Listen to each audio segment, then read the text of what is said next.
Seigneur Dieu Tout-Puissant, nous voici réunis encore, Seigneur Père, devant ta sainte présence. Seigneur Dieu, nous voulons te témoigner notre reconnaissance parce que cela est un privilège pour chacun d'entre nous de pouvoir nous présenter devant toi, Seigneur. Père, merci encore pour ce temps que tu nous accordes de pouvoir mettre à part pour nous approcher de toi.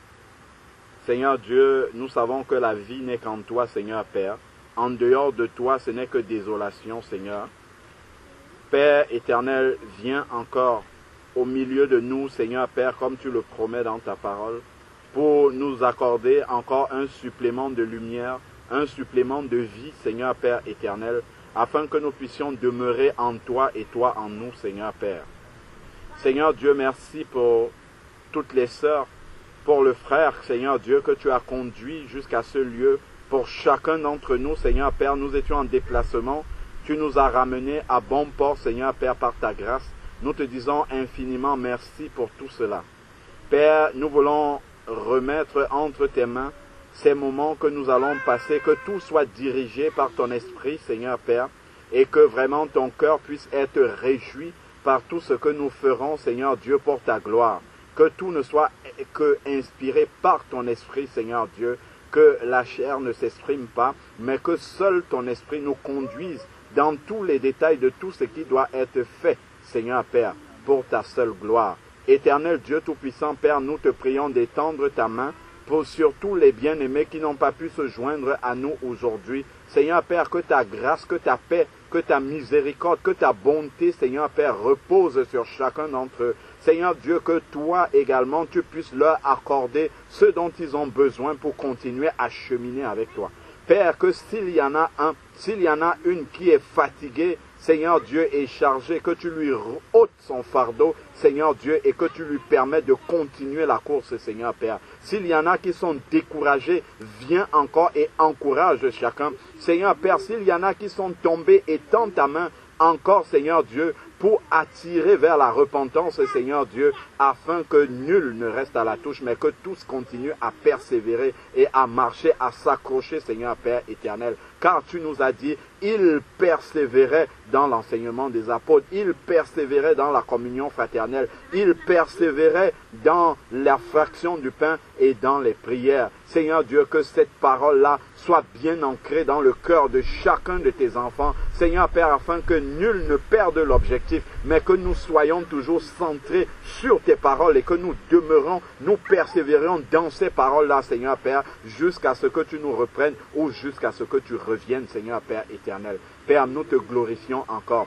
Père, viens, purifie nos cœurs, nos pensées, nos paroles, que tout, Seigneur Père, soit centré sur toi. S'il y a quelques péchés, s'il y a quelque chose, Seigneur Père, que nous pouvons avoir fait en dehors de ta volonté, Père, nous te demandons pardon. Seigneur Père, purifie-nous avec de l'hysope, Seigneur Père, afin que nous puissions nous présenter devant toi, car nous savons que rien de souillé ne peut entrer dans ta présence. Père, que toute la gloire te revienne, que nos oreilles soient attentives, Seigneur Père, à la voix de ton esprit. Béni soit ton saint nom, au nom de Jésus-Christ. Amen.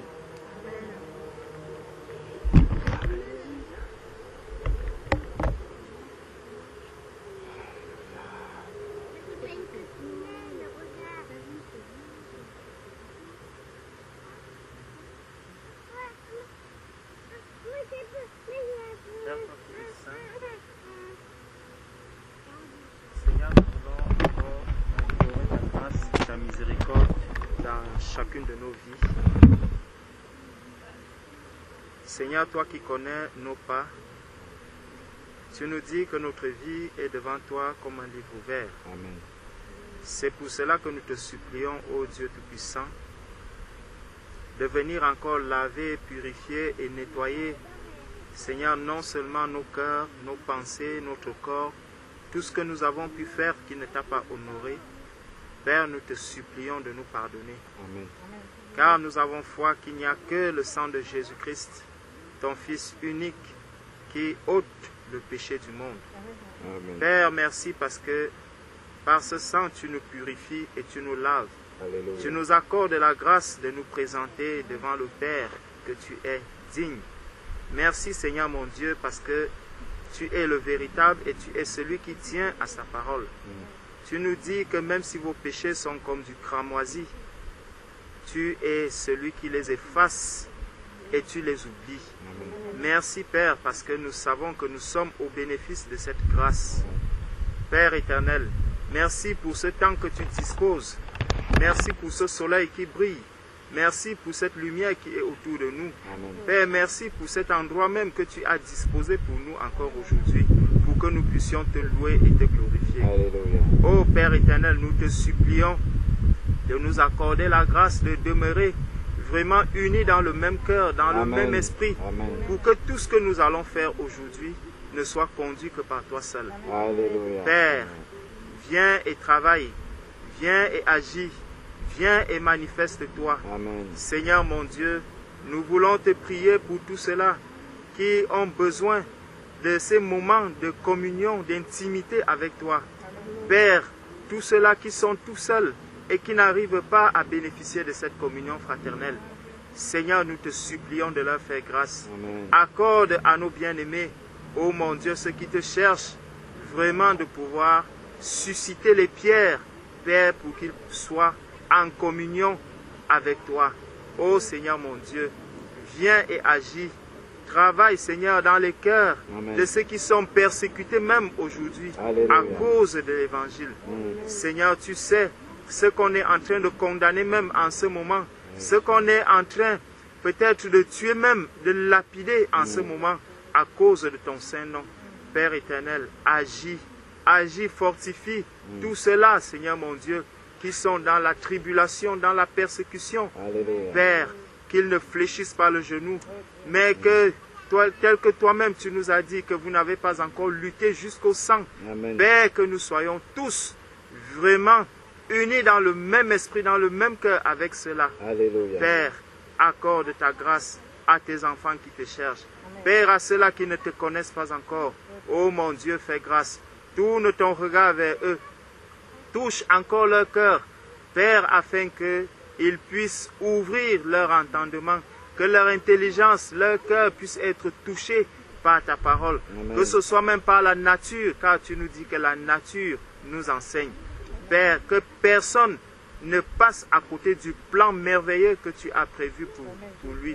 Ô Seigneur mon Dieu, souviens-toi de nos parents, de nos frères et de nos sœurs dans la chair qui ne te connaissent pas encore. Père, manifeste-toi, révèle-toi à tous ceux-là, ô mon Dieu, qui se trouvent dans des endroits où ils pensent servir le Dieu vivant et où ils sont plutôt en train de servir d'autres dieux. Ô Seigneur mon Dieu, fais grâce, tourne-toi vers ces personnes. Que ta grâce, Seigneur mon Dieu, soit avec nous en ce moment et pour toujours, au nom de Jésus-Christ. Au nom de Jésus. Amen. Amen. Vous l'avez déjà prié?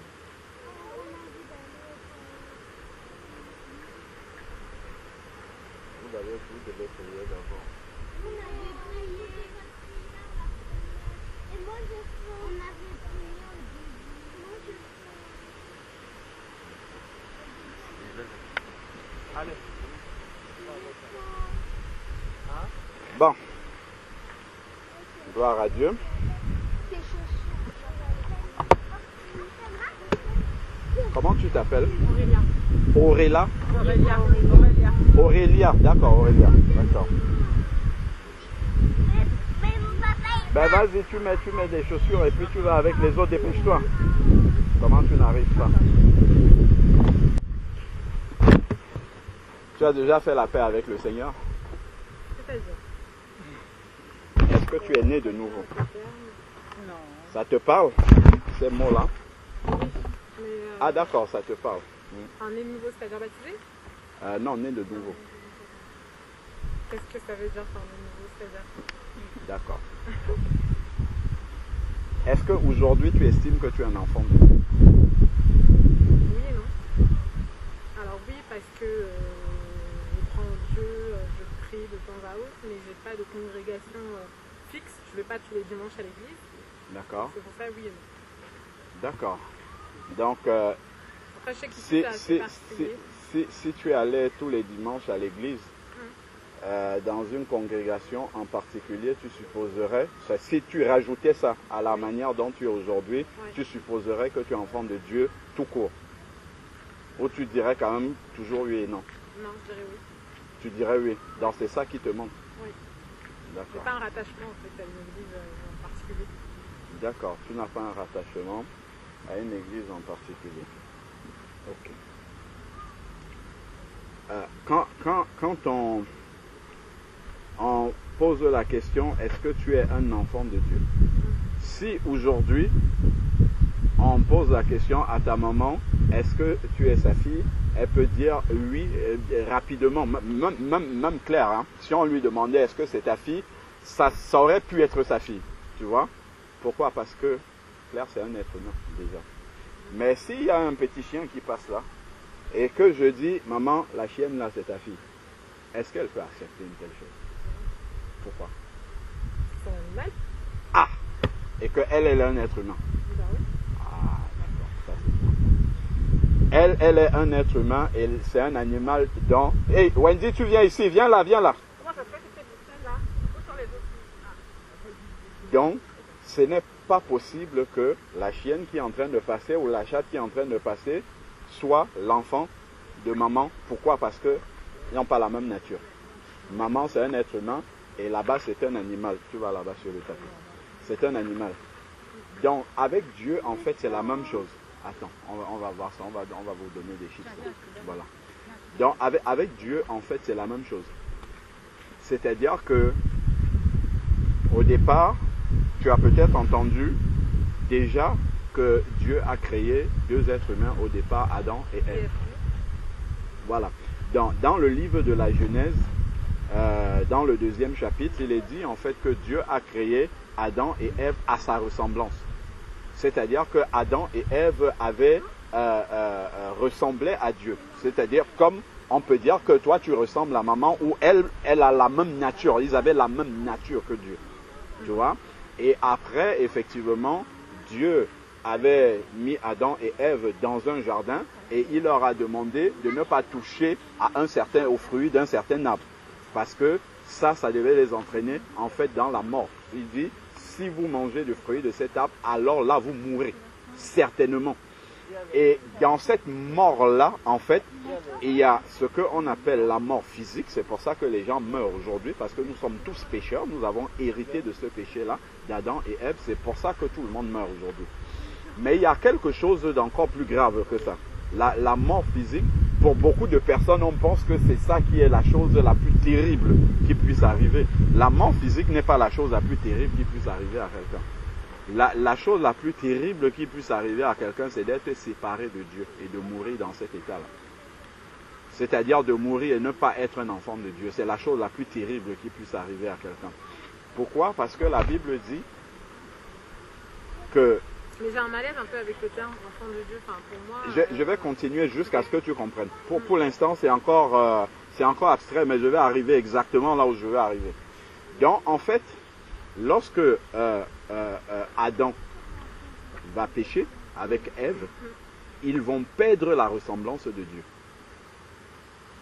Parce qu'à la base, ils ont été créés avec la nature de Dieu. Donc, ils ressemblaient vraiment à Dieu. C'est un peu comme si maman t'a accouché. Tu es là, physiquement, humaine, telle que tu es. Et un jour, il se trouve que tu fais quelque chose qu'elle t'a défendu et tu es transformé en un animal. Est-ce que tu vois ça? Donc, vous n'avez plus la même nature. Maman ne peut plus te voir passer. Elle dit, ça c'est mon fils. Ça c'est ma fille. Non, elle ne peut plus dire ça. Parce que c'est un animal qui passe et elle est humaine. Donc, en fait, quand Dieu a créé Adam et Ève, l'une des caractéristiques les plus importantes en fait de Dieu, c'est qu'il est saint. C'est sa sainteté. Donc, il n'y a pas de péché en lui.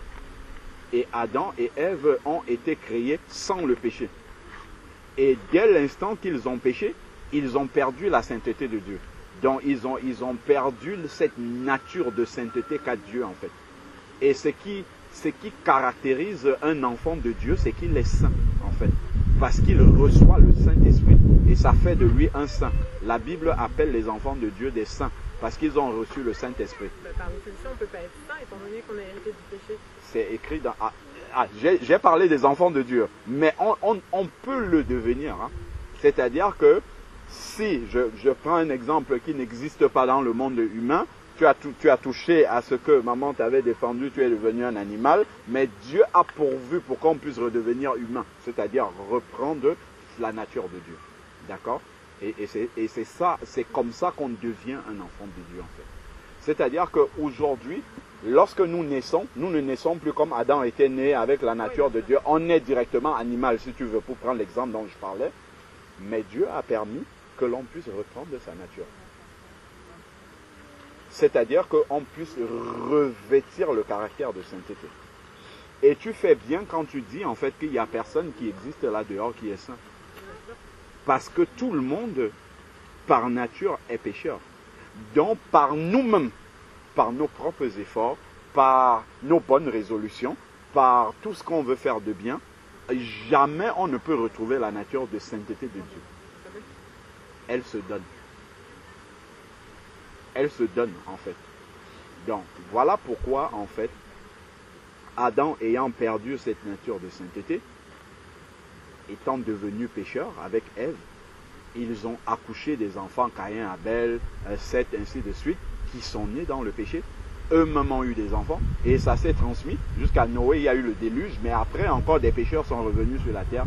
Ce qui fait que la Bible nous dit, dans Romains, chapitre 5, verset 12, que le péché s'est transmis à toute l'humanité jusqu'à nous. Donc, lorsque tu nais en fait avec le dos tourné à Dieu. C'est-à-dire que tu n'es pas en communion avec Dieu, tu n'as pas la nature de Dieu et par ta vie, simplement, tu commences à t'éloigner de Dieu. Il suffit de voir un enfant. Un enfant, dès qu'il devient conscient, si par exemple tu menaces un enfant de punition s'il fait une bêtise, si l'enfant renverse le verre d'eau, tu lui dis, est-ce que c'est toi qui as fait? Tu l'as surpris en tête de dire, non, c'est pas moi. Il va mentir. Qui lui a appris à mentir? Personne. Jamais tu ne lui as dit que c'est pas ce qu'on doit faire. Tu vois? Et ça, en fait, ça révèle la nature de péché qui est naturellement dans l'être humain.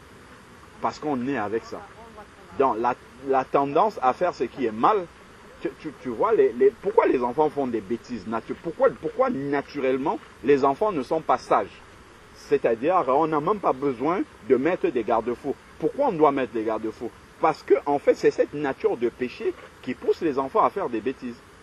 Donc, cela montre que lorsque l'on naît, on s'éloigne de Dieu en fait, par notre vie. Et donc, dès que l'enfant a commencé avec des bêtises comme ça, il continue toute la vie, jusqu'à ce qu'il entende la parole de Dieu et qu'il réalise que l'état dans lequel il est en train de l'éloigner de Dieu. Et qu'il comprenne que si la mort le trouve dans cet état-là, ce n'est pas au ciel qu'il va partir, mais c'est en enfer qu'il va descendre. Et là, maintenant, Dieu a pourvu à une solution pour pouvoir revenir à lui. Pour pouvoir revêtir, reprendre cette nature de sainteté. C'est pour ça que Jésus-Christ est venu sur la terre. Parce que Jésus-Christ, qui est le Fils de Dieu, est saint, totalement, parfaitement saint. Dieu avait dit à Adam, le jour où tu mangerais du fruit de l'arbre de la connaissance du bien et du mal, tu mourras certainement. Donc, Jésus est venu. Il a pris sur nous la condamnation du péché. Sur lui, il a pris notre condamnation du péché. Donc, il a été crucifié. Donc, il a été puni. Il est mort. Donc, il a subi la sentence que Dieu avait promis. Parce que Dieu ne peut pas changer les paroles qu'il a déjà dites. Comme il avait dit à Adam que le jour où tu mangeras, tu mourras, Dieu s'en tient à ça. Même au diable, si Dieu a dit quelque chose au diable, il tiendra à sa parole. Donc il est juste, il ne changera pas cette parole-là. Donc voilà pourquoi Dieu a envoyé Jésus-Christ sur la terre pour que Jésus porte à notre place la condamnation qui normalement devait tomber sur nous. Que nos péchés soient portés par lui, qu'il soit puni à notre place. Et en échange, Jésus est prêt à donner sa nature de sainteté à celui qui se répand. C'est-à-dire celui qui reconnaît son état d'animal, comme on disait, et qui dit, Seigneur, je ne veux pas rester un animal. Je veux redevenir un être humain. Je veux avoir cette nature-là qui est la tienne. Je veux avoir la nature de sainteté. Et pour ça, il faut commencer par demander pardon à Dieu pour les péchés. Ce qu'on appelle péché dans la parole de Dieu, c'est de faire ce que j'ai envie de faire et non ce que Dieu veut. C'est ça la définition du péché. C'est pas que mentir, voler, tuer, ça ce sont des conséquences du péché. Mais la réalité, la définition même du péché dans la Bible, c'est je fais ce que je veux. C'est-à-dire je sors là, je ne me préoccupe pas de ce que Dieu pense, de ce que je vais faire, je fais parce que ça me plaît. Ça c'est le péché déjà. Même si c'est bien, hein, ce que je suis en train de faire, même si c'est bien. Si à un instant donné, dans ma pensée, il n'y a pas eu cette interrogation-là, qu'est-ce que Dieu pense de ce que je vais faire? C'est un péché. Tu imagines le nombre de péchés qu'on peut avoir commis sans avoir tué, sans avoir volé, sans avoir menti, ainsi de suite. Juste par ça. Parce que Dieu est saint. Donc, maman, à tel moment, j'avais fait telle chose, je te demande pardon. Telle copine, j'avais fait ça. Je t'avais offensé, je te demande pardon. Seigneur, moi-même, je vois que ce que je faisais là, ce n'était pas bien. En fait, c'est ça la repentance. Parce que Dieu a mis en chacun d'entre nous la conscience du bien et du mal. Quand quelqu'un fait mal, il le sait. Même s'il n'est pas enfant de Dieu, il le sait. Là, une des preuves, c'est que, par exemple, quelqu'un qui vient cambrioler une maison, il ne vient pas en plein jour quand tout le monde est dans la maison. S'il pensait que c'était une bonne chose, il viendrait en plein jour quand il y a tout le monde et il dit, je suis venu pour prendre votre télé parce que j'en ai besoin. Mais ce n'est pas ce qu'il va faire. Il va venir quand il s'assure que personne n'est là, quand il s'assure qu'il ne va pas faire de bruit pour alerter les personnes, et il va surtout prendre dans la plus grande discrétion et partir. Et se cacher. Et surtout, Raphaëlla ne bouge pas. Et surtout, Raphaëlla ne bouge pas. Raphaëlla ne bouge pas. Désolé. Assieds-toi. Si vous étiez en train de prier, vous n'entrerez pas là. Asseyez-vous là. Donc, ensuite, s'il pensait que c'était une bonne chose, il ne prendrait pas toutes ces dispositions-là. C'est-à-dire que toutes les dispositions, et si jamais le propriétaire arrive, un voisin, si quelqu'un le surprend, il va partir en courant. Il va se sauver. C'est-à-dire que le fait de se sauver, ça montre qu'en lui est inscrit ce qui est bon. Mais il a pris la décision de ne pas faire ce qui est bon. Tu vois? Donc Dieu, en fait, a mis à l'intérieur de tout être humain la conscience du bon et du mauvais. Et l'être humain, consciemment, il choisit de faire ce qui est mauvais. Donc, demandez au Seigneur, Seigneur, depuis que je suis conscient,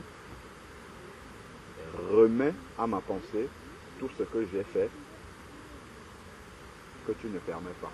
Le Seigneur va rappeler, à tel moment tu avais fait telle chose, ça c'est pas dans ma volonté. À tel moment même tu avais fait tel choix de vie, ça c'est pas ce que je te demande de faire, ainsi de suite. Et là, c'est la phase qu'on appelle la repentance. C'est confesser son péché, pas à un homme, pas à un prêtre, mais à Dieu directement. Parce que c'est Jésus-Christ qui est mort à la croix. C'est lui demander pardon pour son péché, mais aussi prendre l'engagement de ne plus marcher dans le péché. Et désormais, demander la force à Dieu pour arriver à tenir à cet engagement-là. C'est ça la repentance. Et pourquoi il y a besoin de se repentir? Parce que pour Dieu, même si aujourd'hui, lorsque un enfant naît, il est physiquement vivant comme ça, mais pour Dieu, en fait, il est mort. Parce qu'il n'est pas en contact avec Dieu. Il n'est pas en relation avec Dieu. La Bible dit que pour tous ceux qui ne sont pas encore enfants de Dieu, pour Dieu, ils sont morts en fait. C'est-à-dire que si maintenant là, si Dieu nous donne le regard qu'il a sur l'humanité, nous allons marcher comme ça, comme dans un cimetière. En fait, on va voir des corps couchés partout. Partout, on va voir tous ceux qui ne sont pas enfants de Dieu, on va les voir comme des morts en fait, couchés partout. On verra que en fait, nous sommes dans une société cimetière en réalité. C'est comme ça que Dieu lui voit les choses. Et ça, en fait, c'est la vision spirituelle de Dieu qui devient réalité une fois que la personne meurt.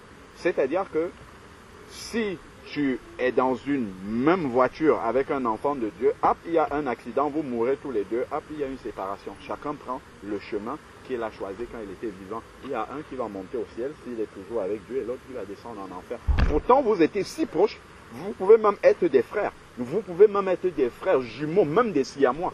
Mais en fonction de ce qu'on a accepté ou rejeté le Seigneur Jésus-Christ, on prend le chemin que Dieu avait dit depuis le livre de la Genèse. Et ça, en fait, il n'y a pas d'âge pour ça. Dès qu'on est conscient déjà du fait qu'il y a le bien, il y a le mal, et que Dieu a dit que si on demeure dans le péché, on est séparé de lui, c'est suffisant pour être responsable devant Dieu. Donc, cette repentance-là sert en fait à mettre en ordre cette vie-là, dans laquelle on est encore un animal. Pour Dieu, ça veut dire qu'on est mort. Donc, il faut se séparer de ce qui est mort dans notre vie par la repentance. Quand tu demandes pardon à Dieu pour un péché, ce péché qui était sur toi là, Dieu, quand il te le pardonne, il enlève ce péché-là, il ne le jette pas, mais il met ça sur Jésus-Christ. Mais Jésus-Christ a déjà été puni pour ce péché. Et en contrepartie, Jésus, lui, il envoie sur toi sa sainteté. C'est pour ça, en fait, qu'on peut dire qu'on est saint. Ce n'est pas par nous-mêmes. C'est parce qu'on a demandé pardon à Dieu pour nos péchés et que Jésus-Christ, lui, nous a donné sa sainteté. Tu vois? C'est pour ça qu'on peut dire que les enfants de Dieu sont saints.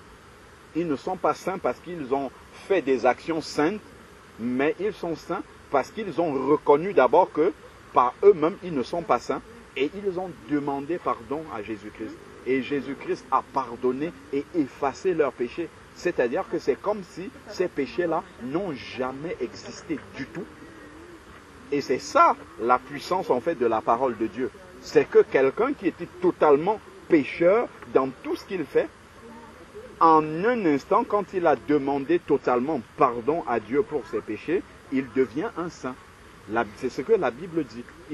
La Bible l'appelle saint parce que une fois qu'il a demandé pardon à Jésus-Christ pour ses péchés et qu'il a reconnu que Jésus est mort pour ces péchés-là et qu'il accepte Jésus-Christ comme son Seigneur, c'est-à-dire que désormais, maintenant que j'ai demandé pardon, je ne vais plus marcher comme avant.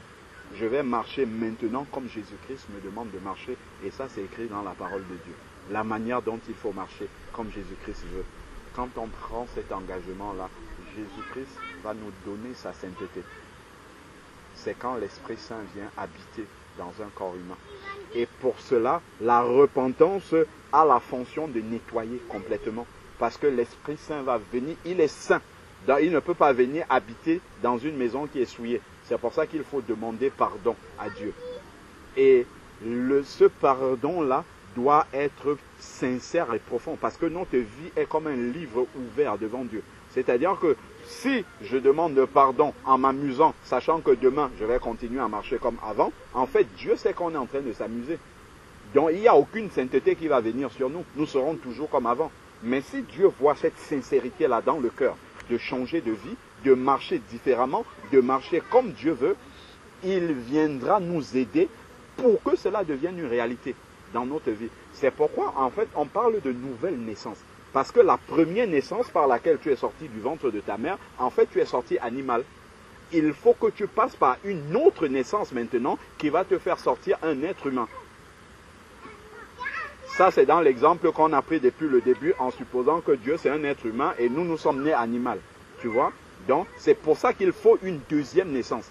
Parce qu'un animal ne va jamais devenir comme ça, comme par enchantement, comme par... non, va rester sur le tapis. Il ne va pas devenir comme ça, automatiquement, comme ça, il va passer de l'animal à l'être humain. Non. Il faut qu'il retourne dans un ventre. Si c'était pour l'exemple dont je parle, il faut qu'il retourne dans un ventre humain d'une maman pour qu'elle accouche un être humain, en fait. C'est ça la nouvelle naissance. C'est-à-dire qu'il faut qu'on retourne dans le sein de Dieu pour qu'il nous accouche de nouveau. Mais là, c'est spirituel, là, il n'y a rien qui est physique. Là, on va redevenir une nouvelle personne dans la considération spirituelle de Dieu, mais il ne nous verra plus. Les êtres qui sont à côté de nous verront toujours, l'ancienne, c'est Aurélia, c'est ça? L'ancienne Aurélia, avec les péchés, avec tout. Mais Dieu, quand lui te voit, ce n'est pas toi qu'il voit, c'est son fils Jésus-Christ. qu'il voit. Donc voilà pourquoi il peut t'accepter dans le ciel. Parce que le ciel est parfait, il est saint. Aucune personne avec un péché ne peut entrer au ciel. C'est pour ça qu'il dit que le salaire du péché, c'est la mort. C'est la séparation éternelle d'avec Dieu. Donc cette nouvelle naissance-là est constituée de la repentance, demander pardon à Dieu pour ses péchés. Une fois qu'on a demandé pardon à Dieu pour ses péchés et qu'on a pris l'engagement de ne plus les faire, de les abandonner, c'est de reconnaître que Jésus-Christ est mort à la croix pour mes péchés, c'est-à-dire qu'il a été puni pour que mes péchés ne soient plus. Je ne les porte plus. Ensuite, l'accepter comme son Seigneur personnel, c'est-à-dire que désormais, je ne vais plus marcher comme je veux, mais je marcherai comme Dieu veut. Et pour savoir comment Dieu veut que je marche, il faut étudier, il faut lire sa parole. Parce que c'est là-dedans qu'il a dit comment il faut marcher. Donc ensuite, maintenant, puisque avant pour Dieu j'étais mort, maintenant je me suis repenti. Lorsqu'on a un cadavre, qu'est-ce qu'on fait de lui? Il faut l'enterrer. C'est pour ça qu'elle est là aujourd'hui. C'est pour enterrer le cadavre qu'elle était avant. Sinon, elle va continuer à vivre avec le cadavre sur le dos. Il faut qu'on enlève ce cadavre, que le cadavre reste dans l'eau complètement, afin qu'elle puisse vivre une vie nouvelle. C'est ça, en fait, le symbole visible de la nouvelle naissance. Donc, le baptême n'est pas la nouvelle naissance. C'est une étape visible de la nouvelle naissance. Mais il y a d'abord la repentance. Il y a d'abord l'acceptation de Jésus-Christ comme son Seigneur. C'est plusieurs étapes. Et le baptême n'est que l'expression visible de la nouvelle naissance. Parce qu'on voit l'enterrement de l'ancienne vie lorsqu'on immerge la personne dans l'eau. Et après, on voit quelqu'un de nouveau sortir. On voit, nous physiquement, nous voyons la même personne sortir de l'eau. Mais pour Dieu, ce n'est pas la même personne qui sort de l'eau. Quand Dieu lui voit avec son œil spirituel, c'est quelqu'un qui est lavé complètement de ses péchés qui sort. C'est là où il valide vraiment le pardon des péchés. C'est écrit dans la Bible, dans Acte 2, 38. Repentez-vous et que chacun de vous soit baptisé au nom de Jésus-Christ pour le pardon de vos péchés. C'est là que ce lavage, cet enlèvement de péché devient manifeste en fait spirituellement. Et lorsque Jésus, qui est notre modèle, est passé dans les eaux du baptême, quand il sortait, l'Esprit de Dieu est descendu sur lui sous la forme corporelle d'une colombe. La colombe, c'est un animal qui n'aime pas la saleté, qui reste là où c'est propre. Donc l'Esprit de Dieu vient pour nous amener à ne plus vivre dans la saleté, à ne plus vivre dans ce que Dieu est, à avoir le même rejet de ce que Dieu n'aime pas, que lui-même. Et c'est l'Esprit de Dieu qui va faire ça en fait. Il y a des choses que tu faisais avant, des compagnies, des conversations, des musiques, des choses qui vont désormais te rebuter en fait, parce que tu as reçu l'Esprit de Dieu. Et l'Esprit de Dieu en toi ne peut plus supporter ça. Le fait de lire la parole de Dieu et de voir ce que Dieu, lui, l'attend de toi, en fait, quand tu feras ce qui n'est pas dans sa volonté, toi-même tu sentiras comment tu n'es plus à l'aise, tu n'es plus en accord, tu es dérangé par rapport à ça. C'est ça qui montre qu'on est né de nouveau. Parce qu'il y a une transformation intérieure en fait qui s'est passée. Même dans les centres d'intérêt, des choses que tu voyais comme étant tes rêves, ce à quoi tu voulais arriver, ce à quoi tu aspirais, ceux qui étaient même tes modèles. Ou quand tu vas voir maintenant, tu vois ceux qui étaient tes modèles et tu vois que eux-mêmes, après la mort, ils ne savent pas où ils vont partir, mais tout ce qui était modèle en eux sera complètement dévalorisé à tes yeux. Et tu verras en fait que eux là, il vaut mieux toi qui es sur le chemin du Seigneur, que eux qui ont toute la gloire du monde, mais dès que la mort va sonner, c'est terminé avec cette gloire-là. Ils seront tellement pitoyables. Et ça, c'est l'Esprit de Dieu, quand il va venir habiter en toi, qui va mettre cette pensée-là en toi. Au fur et à mesure que tu vas lire la parole également, et ça va t'attirer dans une autre vie. Ça va te faire changer de vie comme ça, totalement. Tu verras que même si tu t'assois comme tu t'asseyais peut-être avant pour regarder des séries télévisées, ça va t'ennuyer. En fait, quand tu seras là, tu auras l'impression de perdre. Quand tu regarderas une image obscène comme ça, un homme s'embrasser avec ça va te choquer naturellement. Alors qu'avant, bon, peut-être tu voyais ça, ça ne te disait rien. Mais là, en fait, ce sont les pensées même qui sont à la sainteté de Dieu. C'est ça qui commence à se manifester comme ça au travers de toi. Et c'est comme ça que progressivement, tu vas commencer à abandonner des choses, abandonner naturellement. Et en abandonnant comme ça, Dieu va t'attirer vers autre chose, il va remplacer. Il va mettre dans ton cœur des choses qui te repoussaient, lis la Bible, passer du temps avec ceux qui ont expérimenté aussi cette nouvelle naissance. Au lieu de passer 3 heures de temps au téléphone avec une copine à parler des choses qui n'ont pas de sens, tu trouveras désormais que c'est une perte de temps. Elle va t'appeler 1, 2, 3 fois, non, vraiment, j'ai ça à faire. Et puis tu verras comment lui-même il va faire le tri dans tes amis. Tu auras très peu d'amis maintenant, très très peu. Si une amie reste, en fait, c'est que elle aussi, elle va s'engager sur le chemin du Seigneur. Et c'est comme ça, en fait, que Dieu va te conduire dans cette naissance nouvelle-là, pour qu'elle soit concrète et pratique dans sa vie. C'est ça qu'on appelle la nouvelle naissance. C'est passer de la nature de pécheur à la nature de sainteté de Dieu. C'est recevoir le Saint-Esprit du Seigneur. C'est ça qui produit le changement et qui restaure la nature de Dieu en nous. Mais avant ça, il faut la repentance et accepter Jésus-Christ comme ton Seigneur et Sauveur. Et si maintenant la trompette de Dieu sonne pour revenir récupérer l'Église, comme il a dit qu'il reviendra pour enlever son Église vers lui, on va monter dans sa présence parce qu'on est son enfant. L'enfant doit retourner là où ses parents sont. Mais si on n'a jamais expérimenté cette communion-là avec Dieu, tu vois, tout ce que je dis là n'a rien à voir avec le fait de fréquenter une église. Hein. Tout ce que j'ai dit là depuis le début, il n'y a pas l'église là, le fait d'aller à l'église. Dans tout le processus pour devenir un enfant de Dieu, pour naître de nouveau, il n'y a pas le fait d'aller à l'église là-dedans. Parce que dans la conception qui est couramment en fait répandue, qui n'est pas la conception de Dieu, on pense qu'en fait, être un enfant de Dieu, c'est celui qui a toujours sa Bible comme ça.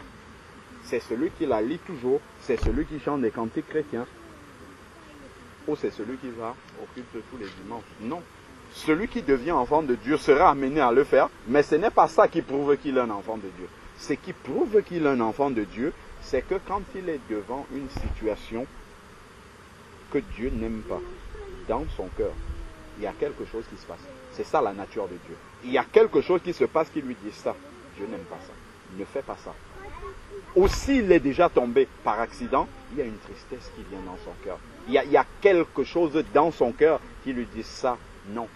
Un enfant de Dieu véritable ne peut pas faire ça. C'est ça qui prouve qu'il est un enfant de Dieu. Et ça, c'est en dehors du regard des êtres humains. C'est-à-dire que s'il est devant un péché ou qu'il a commis un péché, c'est comme si Dieu était là devant lui.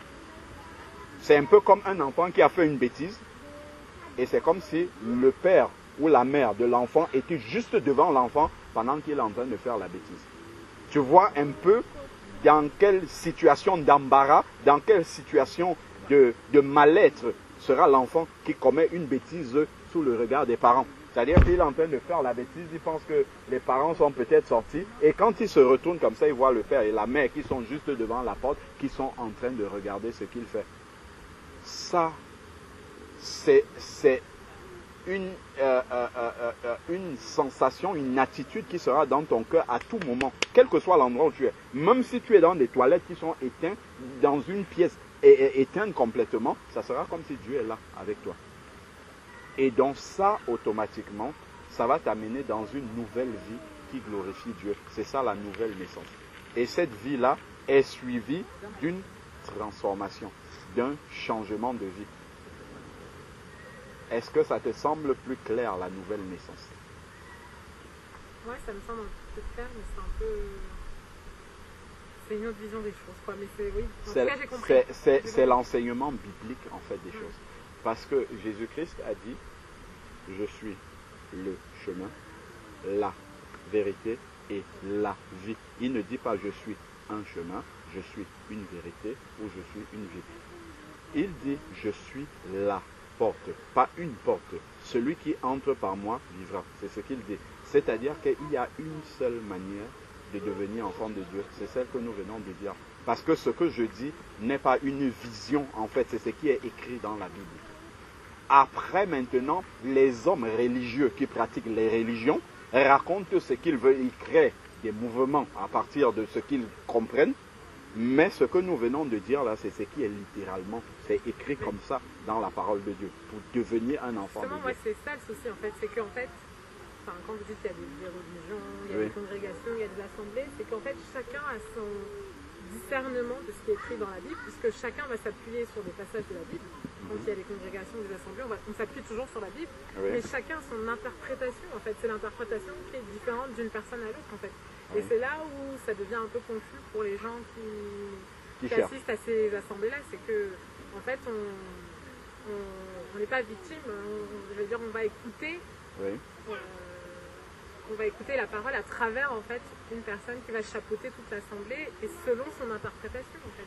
C'est pourquoi, en fait, ce qui est important, nous devons avoir une communion personnelle avec Dieu.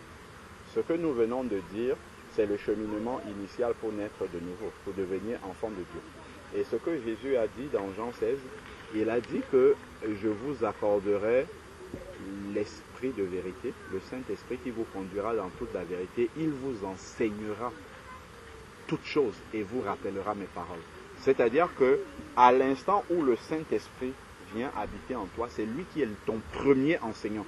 Avant qu'un être humain ne se mette devant toi pour dire Dieu a dit ça, c'est ton premier enseignant. C'est-à-dire que quand tu vas ouvrir ta Bible pour ta méditation personnelle, c'est le Saint-Esprit qui va t'enseigner directement. Et ça, c'est quelque chose qui fait peur aux êtres humains. C'est-à-dire que l'être humain préfère s'accrocher à ce qu'il a entendu son semblable lui dire. Ça a commencé dans l'Exode. Hein. Dans l'Exode, quand les Israélites sont arrivés sur la montagne pour que Dieu leur donne les 10 commandements, la loi, quand Dieu a commencé à parler avec des tonnerres sur la montagne, ils ont dit non, que Dieu ne nous parle pas. Moïse va, que lui te parle et que tu reviennes, tu nous parles, on va écouter. Mais si Dieu nous parle, on va mourir. Et c'est ça qui continue à se manifester aujourd'hui. Quand quelqu'un dit, par exemple, chacun a son chacun a son interprétation, c'est vrai, mais qu'est-ce que j'ai comme recours? C'est d'aller moi-même. Et que personne ne m'explique. Que je devienne un enfant de Dieu, que l'Esprit de Dieu soit en moi, et que j'aille dans la Bible, je dis, Seigneur, j'ai tant écouté les êtres humains parler, parle-moi aussi. Révèle-toi, même quelqu'un qui n'a même pas reçu l'Esprit de Dieu. Quelqu'un qui simplement, en regardant la nature, en regardant tout ce qui existe, en regardant la mort, arriver, on ne sait pas où on va, il se pose autant de questions, il se dit non, il doit avoir un être au-dessus de nous qui a tout créé ça, je veux le trouver. Il va, même s'il n'a même pas la Bible, même s'il s'agenouille chez lui, il dit Dieu, si tu existes réellement, ou bien être suprême, qu'il l'appelle avec son langage, si tu existes vraiment, révèle-toi à moi, il va l'expérimenter. Moi, j'ai lu le témoignage de quelqu'un comme ça, par exemple, qui, soit il avait perdu le travail, et bon, il avait beaucoup de galères, ainsi de suite, il n'avait pas de situation stable, il a décidé d'aller, non, Wendy, assieds-toi, non, reste sur le tapis. Il a décidé d'aller en aventure comme ça, il fumait la drogue, il allait de pays en pays, bon, enfin bref, dans une vie complètement déréglée. À un moment donné, il n'en pouvait plus de cette vie-là. Il était drogué, il avait des problèmes de santé, il voulait en finir avec ses jours. Il est monté au-dessus d'un immeuble et il a décidé de se jeter. Et au moment où il se met à la terrasse, quand il veut se pencher comme ça, il dit « Dieu sauve-moi » en se suicidant. Et il y a eu une force qui l'a poussé vers l'arrière. Il est tombé sur le dos au lieu de tomber sur le ventre. C'est comme ça qu'il rencontre Dieu. Parce que Dieu a vu dans son cœur. Et là, ça ne dépend pas d'un être. Ce n'est pas quelqu'un qui s'est mis, qui lui a dit la Bible a fait ça. C'est quelqu'un, c'est une créature de Dieu qui, dans une situation de désarroi, il n'a plus aucune branche sur laquelle s'accrocher. Il a pensé qu'il y a un Dieu créateur. Et il dit, sauve-moi. Si tu existes, sauve-moi. Mais comme il y avait réellement un cri de survie et vraiment de sincérité dans son cœur, Dieu a vu que celui-là réellement, si je le sauve, il saura vraiment que j'existe. Et Dieu lui a épargné la vie. Voilà comment il commence à chercher Dieu. et il se convertit au Seigneur Jésus-Christ. Si aujourd'hui, tu dis, bon, ok, il y a tellement d'interprétations que je ne sais même pas laquelle est vraie, ben, je vais prendre la Bible, même le Coran, je vais l'examiner pour voir qu'est-ce qu'il y a dedans. Dieu montre-moi, ok. Il y a un imam, Moussa Koné, fils d'imam de 3e génération, qui a appris le Coran dès l'âge de 3 ans, jusqu'à devenir adulte imam lui-même. À un moment donné, il commence à poser la question à son papa qui était imam aussi. Que m'arrivera-t-il après ma mort? Est-ce que je dirai au paradis? Le papa n'avait pas la réponse. Parce que l'islam n'a pas une réponse claire par rapport à ça. Il commence à chercher, il cherchait dans le Coran. En lisant le Coran l'a conduit vers la Bible. À un moment donné, il prend une Bible, il commence à lire, mais il ne pouvait pas supporter de lire ce qui était écrit dedans. À un moment donné, il était matelot dans un bateau et il est parti en mer pendant une longue période. À un moment donné, il n'en pouvait plus. Il dit, Seigneur, voilà les deux livres, je ne sais pas lequel est le vrai. Voilà le cri de quelqu'un qui a expérimenté Dieu, qui a mis Dieu à l'épreuve et qui a vu. Parce qu'il était sincère. Il ne voulait pas se tromper. C'est un peu comme si l'islam m'a tellement parlé, témoin de Jéhovah m'a parlé. Il a mis les deux comme ça, Seigneur, lequel vient de toi. Le Coran a brûlé dans ses mains, c'est le témoignage qu'il donne. Le Coran a brûlé dans ses mains. Si Dieu voit la sincérité de quelqu'un qui le cherche véritablement, la personne ne va pas se perdre. Même si tu vas dans une congrégation, comme tu disais, qui ne vient pas de Dieu, Dieu te fera sortir de là très vite. Très très vite. Le plus important, en fait, est réellement de chercher sincèrement Dieu. Si on le cherche, si elle, par exemple, qui n'a que 21 ans, si elle commence à te donner son témoignage, comment elle a cherché Dieu, par toutes les portes par lesquelles elle est passée, tu n'en croiras pas. Mais le problème, c'est que, enfin, je comprends ce que Oui. vous dites, mais le problème, c'est que quand, par exemple, on cherche Dieu, Oui. il peut y arriver, par exemple, je prends l'exemple de ma mère, ou je prends même l'exemple de plein de gens que je connais, qui vont chercher Dieu, ils vont arriver, Dieu va leur montrer, voilà, par exemple, comme ma mère, son ancienne église, elle pensait que c'était son... Elle pensait que c'était dans la vérité. À ce moment-là, on est convaincu qu'on est dans la vérité et finalement, elle s'est aperçue que non, cette église-là, c'était pas forcément le bon chemin. Mais Pourquoi elle s'en est aperçue? Et pourquoi il y a d'autres personnes qui sont restées? Ce que je veux dire, en fait, c'est que souvent, en fait, les gens, par exemple, vont dans une congrégation, même moi, il m'est arrivé d'être dans une congrégation et je suis convaincue qu'en fait, c'est le bon chemin, en fait. C'est ça que je veux dire. C'est qu'à ce moment-là, on a cherché Dieu et Dieu nous a menés sur...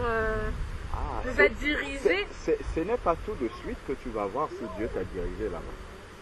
Quand elle se rend compte que ce n'est pas la vérité de son ancienne congrégation et qu'elle sort de là, en fait, tu réalises que ce n'est pas Dieu qui t'a envoyé là-bas. Ou si c'est même Dieu qui t'a envoyé là-bas, c'était pour que tu saches qu'il n'est pas là-bas véritablement. Est-ce que tu t'en rends compte? C'est-à-dire que si réellement, parce que le plus important, c'est déjà, je cherche sincèrement Dieu. Dieu, révèle-toi à moi. Quelqu'un qui cherche sincèrement Dieu comme ça, je t'assure que quand il arrive quelque part, même s'il reste pendant un temps quelque part, si Dieu n'est pas là, Dieu va te faire voir des choses que des gens qui sont là ne voient pas, ceux qui ne cherchent pas vraiment Dieu. Eux, c'est comme si c'était voilé pour eux. Mais toi, Dieu va commencer à attirer ton attention sur les choses. Et regarde par exemple ça, si j'étais là, pourquoi il y a ça? Pourquoi tel se comporte? Pourquoi ça? Et ça, ça va commencer en fait à te questionner. Tu vas te questionner. En fait, c'est Dieu qui est en train de te faire sortir de là parce qu'il n'est pas là. Et qu'il voit que tu le cherches réellement. Tu vois? Ça ne veut pas dire que lorsqu'on entre dans une congrégation, souvent il y a beaucoup de choses qui peuvent nous motiver. Ça peut être qu'on suit quelqu'un. Ça peut être qu'on a entendu un bon message. Donc on se dit que c'est là-bas la vérité. On y va, mais au fur et à mesure, Dieu nous montre que non, je ne suis pas là. Ce n'est pas comme ça. Tu vois? Et le cœur qui est réellement assoiffé et sincère, Dieu va finir par nous montrer réellement où il est. Mais le premier endroit où il est, c'est dans ta communion personnelle avec lui. D'abord, parce que c'est sur ta communion personnelle, ta relation personnelle avec Dieu, c'est dessus que Dieu va s'appuyer pour ouvrir tes yeux quand tu vas aller te réunir avec les autres. Mais si tu n'as pas une recherche personnelle de Dieu, en fait, quand tu iras quelque part, Dieu te parlera même pour te montrer ce qui ne va pas, tu ne sauras même pas. Parce qu'il n'y a pas cette relation, cette intimité-là avec lui. Mais quand tu auras commencé à développer cette intimité-là avec lui, tu auras appris en fait à reconnaître quand Dieu te parle. Parce que Dieu ne parle pas forcément audiblement, il peut parler par des circonstances, il peut parler même par quelqu'un qui est en train de dire quelque chose qui n'a rien à voir, mais ça attire ton attention, ça te parle de quelque chose, tu vois, et tu apprendras à reconnaître quand Dieu est en train de te montrer quelque chose. Parce que dans ton intimité avec lui, tu as appris ce langage de Dieu-là. Et quand tu viendras maintenant avec tout le monde, en fait, moi ça m'est arrivé, j'avais 1 an de conversion, je sortais de mon assemblée, je suis resté pendant 1 an à la maison et je cherchais une autre assemblée, je suis allé à un séminaire, je suis arrivé, je suis assis là, je ne connaissais même pas encore correctement la parole de Dieu. Il y a des choses qui ont commencé à se manifester, les gens tombaient et roulaient et ainsi de suite. Je voyais tout le monde se prosterner, le Seigneur me dit, sors, je ne suis pas ici. Je sentais ça, j'avais 1 an de quoi je ne connaissais pas, je sentais ça dans mon cœur. Parce qu'en venant sincèrement, je cherchais Dieu. Je venais pour adhérer à cette congrégation-là, comme tu appelais ça. Mais, alors que tu avais des gens qui sont là, qui avaient 30 ans dans le Seigneur, qui faisaient toutes ces choses-là. Quand on dit 30 ans dans le Seigneur, est-ce que c'est 30 ans qu'ils cherchaient vraiment Dieu? Ou bien c'est 30 ans que, bon, ok, on parle de Jésus-Christ, c'est très bien, mais j'ai mes convoitises personnelles. J'ai ce que je recherche, en fait. Et comme le langage qu'il parle dans ce milieu-là correspond aux convoitises qu'il y a dans mon cœur, je reste. Parce que le message plaît à mes oreilles. Tu vois, je reste là. Donc, ils sont là. Donc, du coup, le message plaît à leurs oreilles, mais parce qu'il est fondé il est fondé à partir de quelque chose, à partir d'un livre biblique, enfin, j'imagine. Si, réellement. Sur quelque chose. Oui, bien sûr que le diable ne va jamais venir sans la Bible. Même le diable, quand il vient voir Jésus-Christ, il vient avec la Bible. Quand il vient voir Jésus-Christ, qui est la parole, hein, il vient avec la Bible. Il ne vient pas avec la Bible. Sinon, ça serait trop gros, en fait, comme ruse. Pourquoi on parle de séduction? Parce que ça ressemble à la vérité. La séduction, c'est quelque chose qui a une apparence de vérité.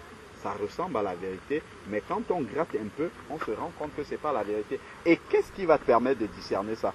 Qu'est-ce qui va te permettre de savoir que celui qui est assis là-bas, il prêche certes, il a la Bible, mais ce qu'il dit n'est pas biblique? C'est parce que toi, tu as lu. C'est parce que toi, dans ta communion personnelle, tu cherches aussi. Donc, quand il va parler, tu vas confronter à ce que toi, tu as lu.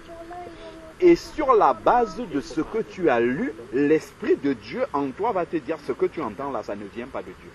Vérifie encore ce qu'il dit il y a dans la parole de Dieu, dans Acte 17, des chrétiens qui étaient dans une ville qu'on appelle Bérée.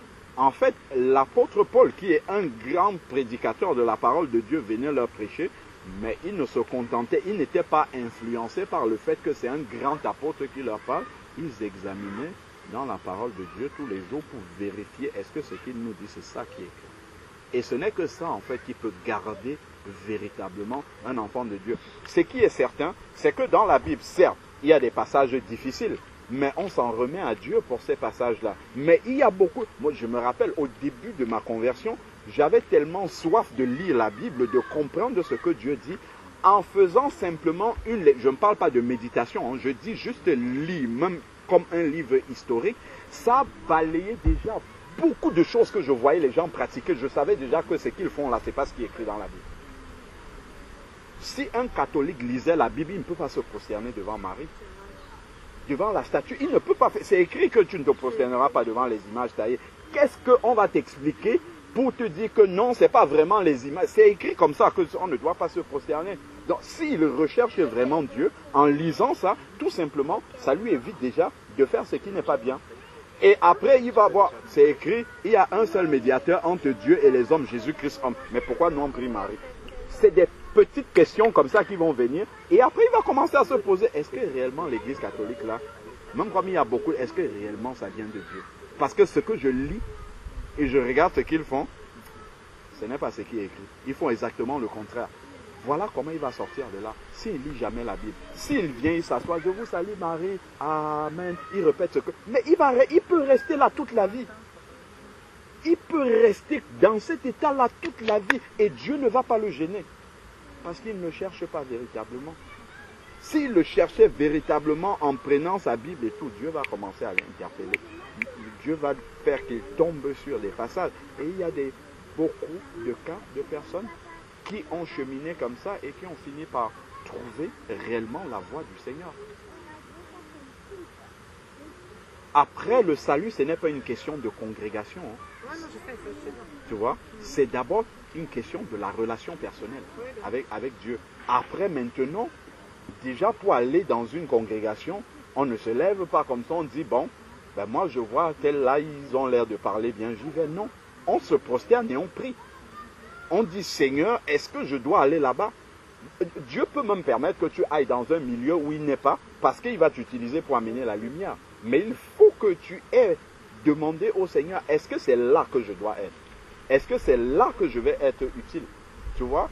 Et c'est dans ce sérieux-là, dans la recherche de Dieu, c'est dans ce sérieux-là que Dieu va se révéler à toi. Mais s'il voit que, bon, Dieu c'est une option dans ma vie, j'y vais juste comme ça, par motif de conscience, bon, il faut quand même que je me dise, oui, bon, je ne suis pas tellement païen, je suis quand même allé au culte. Il te laissera avec ton petit confort, ta petite vie, comme ça, il ne va pas te bousculer. Mais s'il voit vraiment que tu... Moi, avant de me convertir réellement, depuis petit, mes parents m'ont amené à l'église. Jusqu'à 15-16 ans, j'ai fait le baptême avec les gouttes d'eau, tout ça. Mais devenu adulte, j'ai commencé à me poser des questions sérieuses. Est-ce que ce que je fais, c'est la réalité? Est-ce que c'est ça qui est écrit dans la Bible? Et c'est comme ça que je me suis réellement converti. Passé dans les eaux du baptême avant mes parents. Par la grâce de Dieu, j'ai baptisé mon propre père à 70 ans. Pourquoi? Parce qu'à un moment, j'ai commencé à me questionner sur le chemin qu'eux, ils m'ont montré. Et par la grâce de Dieu, la soif qu'il y avait dans mon cœur, Dieu m'a conduit vers ce qui est écrit dans la Bible, sans passer par une congrégation, dans ce qui est écrit réellement dans la Bible. Et maintenant, il peut utiliser toi à qui il a monté cette lumière pour amener même ceux qui étaient tes parents, qui étaient censés te montrer la lumière.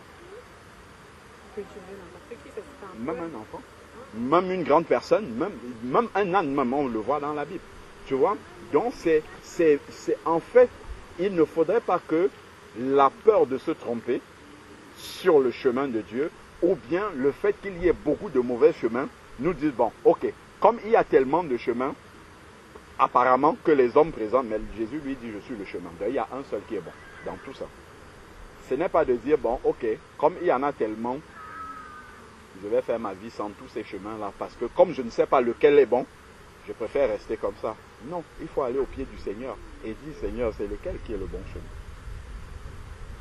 Le Seigneur va te conduire déjà à te convertir à lui et à recevoir l'équipement dont tu as besoin, c'est l'Esprit Saint.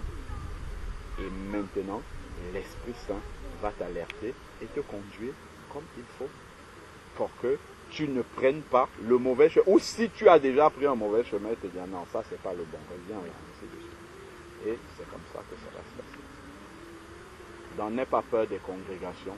C'est vrai qu'il y en a tellement, mais ce n'est pas la congrégation qui va faire ta relation avec Dieu. Il faut déjà faire confiance au fait que Dieu promet dans sa parole, dans Luc 11, verset 13, il promet le Saint-Esprit à tous ceux qui le lui demandent. Et c'est ça qui est la chose la plus importante. Si tu as ça, il n'y a pas à avoir peur de tous les chemins qui existent. Un musulman peut venir s'asseoir ici, il n'y a pas de problème. Un témoin de Jéhovah, tous, ils peuvent venir tous s'asseoir là, il n'y a pas de problème. On s'assoit, si on a un élément qui est la Bible, on discute sur la Bible. Il n'y a pas à avoir peur de ça. Pourquoi? Parce que tu fais confiance à l'Esprit de Dieu qui a implanté cette parole en toi. Tu n'as pas peur que quelqu'un va venir te raconter quelque chose et qui va te chambouler l'esprit. Non, tu fais confiance à l'Esprit de Dieu qui garde cette parole-là en toi. Moi, je suis d'accord, mais par exemple, un musulman aussi, il va dire qu'il fait confiance aussi à son Allah. Enfin, c'est pareil. Il sera convaincu de sa chose. Enfin, en fait, il sera convaincu de son Coran. Enfin, c'est pareil. En fait, il aura la même conviction. Il aura la même conviction. je ne suis pas dans sa vie ni dans son cœur pour savoir s'il a réellement cherché Dieu. Mais moi, je peux voir par exemple des témoignages de musulmans, un musulman par exemple, qui, bon, déjà un arabe, je vais dire ça comme ça, il n'était pas pratiquant, qui avait une vie un peu désordonnée, en tout cas adonné à l'alcool, il buvait, donc quand il rentrait chez lui, il battait sa femme, tout ça, il avait une mauvaise vie. Et un jour, en sortant de chez lui, ce jour-là, il était lucide, il voit son voisin qui est en train de prendre soin de sa famille, avec ses enfants et tout, et il y a quelque chose qui s'est passé dans son cœur, il se dit,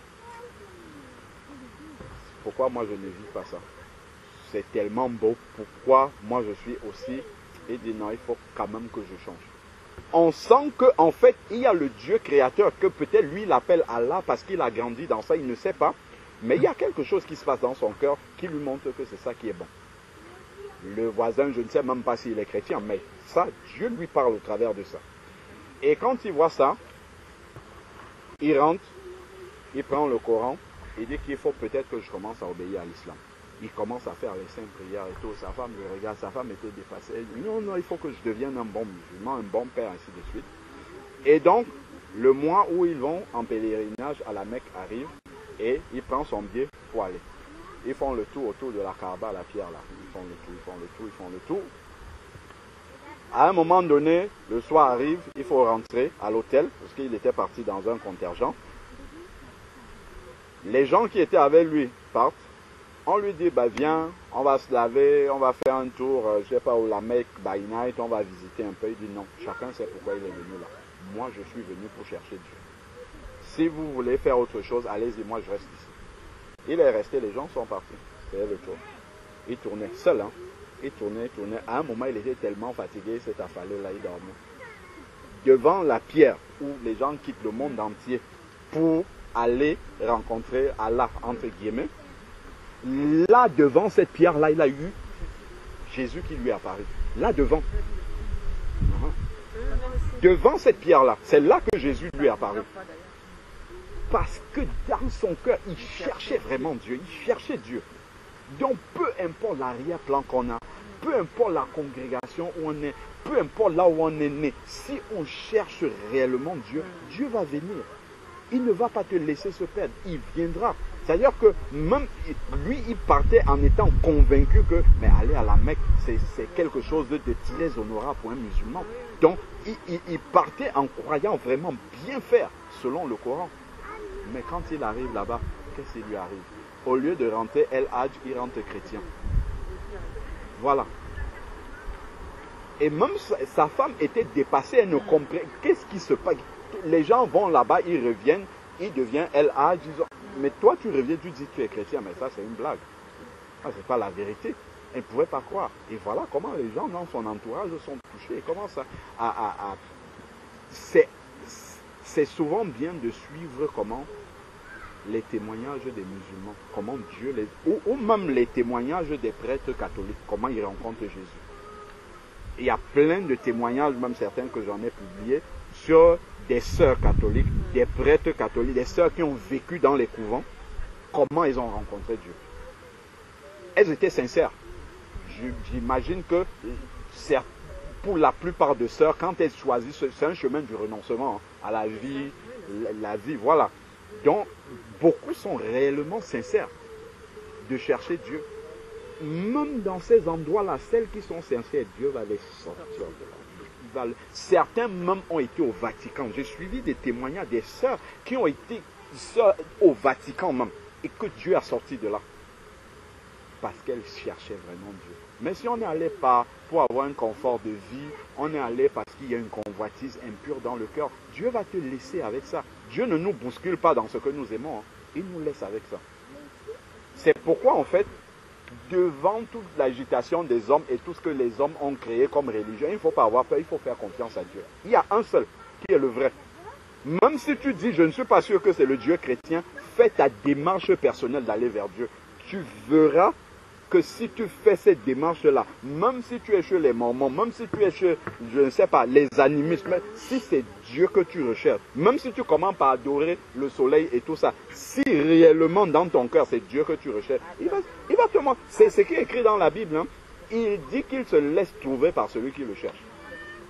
Si tu le cherches, tu vas le trouver réellement. Le frère Jean-Paul, tu vois, il nous témoignait, il a été catholique, il a été juif, il a été mormon, il a été témoin de Dieu, il a fini par trouver le chemin, la vérité et la vie. Il a fini par trouver ça. Dieu ne te laisse pas quitter cette terre sans avoir trouvé ce chemin-là. Si c'est ça que tu cherches réellement, il va te le montrer. Après, maintenant, si le cœur est endurci, si le cœur est, la tête est intellectuelle et le cœur ne veut pas recevoir, c'est autant de choses qui vont faire des blocages. Il faut faire confiance à Dieu. C'est ça qui est le plus important. C'est de faire vraiment confiance à Dieu et de le chercher sincèrement avec la volonté de ne pas se perdre. Seigneur, c'est toi réellement que je cherche et je n'ai pas envie de me perdre. Tu penses que nous qui sommes ici là, regarde comment nous sommes là dans un parc, on est quelques-uns. Pourquoi nous ne sommes pas dans un grand bâtiment avec une grande chorale avec la musique? Pourquoi nous on ne va pas là-bas? C'est des choses qu'on a connues aussi. C'est des choses qu'on a connues, on a vues, mais en regardant tout ça, quand on regarde la Bible, on voit que ce qu'ils font, ce n'est pas ça. Et qu'est-ce qu'on va faire? On va dire non, comme il y a beaucoup de personnes qui font ça, non, puisque je ne vois pas ça dans la Bible, je me lève, je sors et je vais faire ce qui est écrit dans la Bible. C'est comme ça, en fait, que Dieu voit ce qu'il aime réellement et qui le cherche véritablement. Celui qui ne le recherche pas, il va dire, bon, tant qu'à faire, tout le monde le fait comme ça, tant pis, je ferai aussi comme ça. Mais celui qui recherche vraiment Dieu, qui a déjà lu la volonté de Dieu et qui a lu que ce n'est pas ça qu'il faut faire, il va dire, ok, si vous êtes convaincu que c'est ça, restez-y. Mais moi, ce que je lis, ce n'est pas ça, je m'en vais. Il va rester au pied de Dieu. Seigneur, regarde, autour de moi, je ne vois que des abominations, je vois des choses qui ne correspondent pas à ta parole. Montre-moi s'il y a des personnes qui eux aussi voient que ce qu'on fait là n'est pas bien. Tu peux rester, ça peut prendre des années après, Dieu te montre qu'il y a d'autres personnes qui voient la même chose que toi. Et ça, depuis le début de la parole de Dieu, c'est déjà comme ça. Dieu vient au milieu d'un peuple idolâtre, il parle à Abraham, il dit, sors d'ici, va dans un pays où je te montrerai. Il y avait plein d'idolâtres là, il prend une personne, sort de là. Parce que le cœur était disposé. Celui-là, il voyait que dans ce cœur-là, lui, il peut me chercher réellement. Sors de là d'abord, parce que là où tu es, c'est impur. Va ailleurs, là-bas, je vais te parler. Et c'est toujours comme ça, jusqu'aujourd'hui, ça n'a pas changé. Si un cœur recherche vraiment Dieu quelque part, il vient, il prend cette personne-là. Et puis il t'amène là où il faut que tu... Là, il te met dans des conditions où réellement tu peux avoir une bonne communion personnelle avec lui. Et ça, le cas d'Abraham, qui est le père de la foi, c'est l'exemple d'être dans une mauvaise congrégation. D'être dans un endroit où Dieu n'est pas. Dieu est venu, il lui parle. Sors de là. Va dans un endroit où je te montrerai. À chaque fois, c'est toujours ce qui se répète jusqu'aujourd'hui. Et Dieu n'a pas changé. Il est le même hier, aujourd'hui et éternellement. Ce qu'il cherche, c'est un cœur bien disposé. Un cœur qui le cherche véritablement. Un cœur qui a soif de lui, un cœur qui dit, Seigneur, montre-moi la vérité parce que je veux obéir à la vérité. Je ne veux pas juste savoir la vérité pour que ça me remplisse la tête. Non, c'est parce que je veux faire réellement ce que toi tu me demandes. Dieu nous montrera la vérité sans limite. C'est ce qui est écrit dans la Bible. Il dit qu'il se révélera à celui qui le cherche, qui lui obéit. Si on veut connaître la vérité pour obéir, Dieu nous montre. Il nous montre, il dit, voilà, c'est ça qui est la vérité. Si on a compris ça, en fait, autour de nous, même si on voit quel type de dérive des hommes, ça ne nous inquiète plus, ça ne nous fait plus peur, parce qu'on sait que Dieu est au-dessus de toutes ces dérives-là. Et au milieu de tout ce qui existe là, Dieu nous montrera toujours la vérité. Quand Jésus-Christ est venu, et il y avait beaucoup d'Israélites qui allaient au temple, il est venu, il a fait 12 disciples, suivez-moi. Il les a sortis déjà de là. Sortez un peu.